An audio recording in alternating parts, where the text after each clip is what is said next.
શું તમે ક્યારેય વિચાર્યું છે કે આપણા રસોડામાં રોજ વપરાતો એક સામાન્ય કાંદો તમારા શરીર માટે કેટલી મોટી દવા બની શકે છે? ઘણા લોકો કાંદાને ફક્ત સ્વાદ માટે સલાડમાં ખાતા હોય છે, પરંતુ જો તમે આ કાંદાને યોગ્ય રીતે ઉપયોગ કરો છો તો તમે ઘણી નાની મોટી દવાઓ અને બીમારીઓથી બચી શકો છો. આજના આ વિડીયોમાં આપણે કાંદાના 5 અદ્ભુત અને વૈજ્ઞાનિક નુસ્ખા વિશે વાત કરીશું. આ કોઈ દાદી નાનીના માત્ર ઘરેલું ઉપાય નથી, પણ સાયન્સ પણ આને માને છે. અને હા, દરેક નુસ્ખા સાથે આપણે એ પણ જાણીશું કે તે લેતી વખતે કઈ સાવચેતી રાખવી ખૂબ જ જરૂરી છે. તો ચાલો શરૂ કરીએ. મિત્રો, આપણો પહેલો નુસ્ખો છે ખાંસી અને ગળાના દુખાવા માટે. જો તમને વારંવાર ખાંસી આવે છે અથવા ગળામાં ખારાશ રહે છે તો કાંદાનો રસ અને મધ એક કુદરતી સિરપ જેવું કામ કરે. સાયન્સ મુજબ કાંદામાં રહેલા સલ્ફર કમ્પાઉન્ડ અને મધના એન્ટીબેક્ટેરિયલ ગુણ મળીને ગળાના ઇન્ફેક્શનને ઘટાડે છે અને સોજો દૂર કરે છે. કેવી રીતે લેવું? કાંદાનો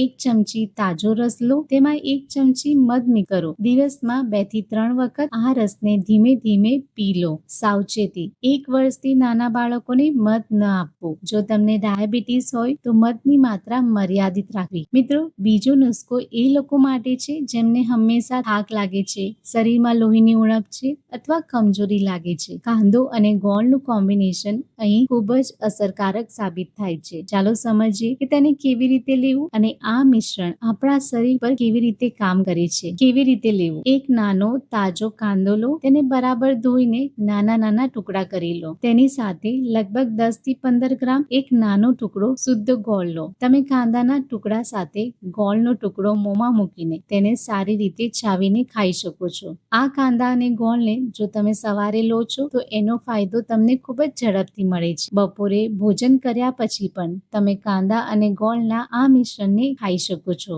જુઓ, ગોળમાં આયર્ન ભરપૂર માત્રામાં હોય છે, જ્યારે કાંદામાં રહેલા વિટામિન સી સાથે આયર્ન ભળે છે ત્યારે શરીરમાં આયર્નનું શોષણ એટલે કે એબ્ઝોર્પ્શન અનેક ગણું વધી જાય છે. આનાથી લોહીની ઉણપ ઝડપથી દૂર થાય છે. ગોળ ત્વરિત ઉર્જા આપે છે અને થાક કે સુસ્તીને દૂર કરે છે. ડુંગળીમાં રહેલા સલ્ફર કમ્પાઉન્ડ શરીરમાં રક્ત પરિભ્રમણને સુધારે છે, જેનાથી શરીરના બધા અંગોને પૂરતું પોષણ મળે છે. આ બંને તત્વો મળીને શરીરના કોષોને મજબૂત કરે છે અને વાયરલ ઇન્ફેક્શન સામે લડવાની શક્તિ આપે છે. સાવચેતી: જો તમને ડાયાબિટીસની સમસ્યા હોય તો ગોળનું સેવન ડોક્ટરની સલાહ મુજબ અથવા ખૂબ જ મર્યાદિત માત્રામાં કરવું. ત્રીજો નુસ્ખો ગરમીની ઋતુ માટે અત્યંત મહત્વનો છે. ઉનાળામાં જો તમારું શરીર અંદરથી ગરમ રહે છે, લૂ લાગે છે કે હાથ અને પગમાં બળતરા થાય છે તો કાંદો અને છાશનો આ નુસ્ખો રામબાણ ઈલાજ છે. આયુર્વેદ મુજબ આ કોમ્બિનેશન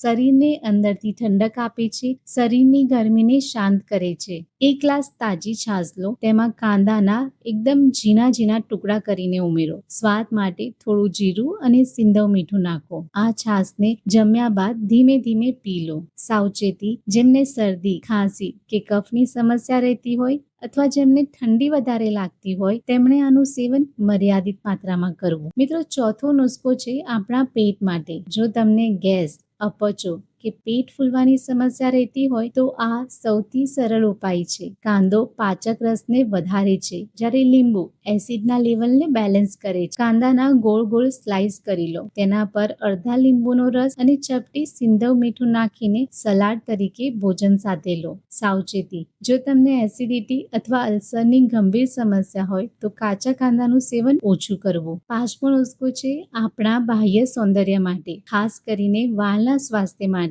કાંદાનો રસ વાળના ગ્રોથ માટે અદ્ભુત માનવામાં આવે છે. સાયન્સ મુજબ કાંદામાં રહેલું સલ્ફર હેર ફોલિકલ્સને મજબૂત બનાવે છે અને વાળ ખરતા અટકાવે છે. કાંદાનો તાજો રસ કાઢીને તેને રૂની મદદથી વાળના મૂળમાં લગાવો. 30 મિનિટ સુધી રહેવા દો અને પછી કોઈ પણ માઇલ્ડ શેમ્પૂથી વાળને ધોઈ લો. જો તમારી ત્વચા સેન્સિટિવ હોય તો પહેલા પેચ ટેસ્ટ કરવી ખૂબ જ જરૂરી છે. એ પછી તમારે કાંદાના રસને લગાવવો. કાંદાના રસને તમારે અઠવાડિયામાં ફક્ત 2 વાર જ લગાવવું. ચાલો આ બધા જ નુસ્ખાનું એક નાનું રિવિઝન કરી લઈએ, જેથી તમને યાદ રાખવામાં સરળતા રહે. ખાંસી માટે કાંદો અને મધ, નબળાઈ અને લોહી વધારવા માટે કાંદો અને ગોળ, ગરમી કે લૂ લાગવા પર કાંદો અને છાશ. પાચનની સમસ્યા માટે કાંદો, લીંબુ અને મીઠ આ નાના નાના કોમ્બિનેશન તમારા જીવનમાં અને તમારા સ્વાસ્થ્યમાં મોટી અસર કરી શકે છે. જો તમને આ માહિતી ઉપયોગી લાગી હોય તો વિડીયોને લાઈક કરજો, તમારા પરિવાર અને મિત્રો સાથે શેર કરજો અને આવી જ નેચરલ અને આયુર્વેદિક આધારિત માહિતી માટે અમારી ચેનલને સબસ્ક્રાઇબ કરવાનું ભૂલશો નહીં. સ્વસ્થ રહો, મસ્ત રહો. આભાર.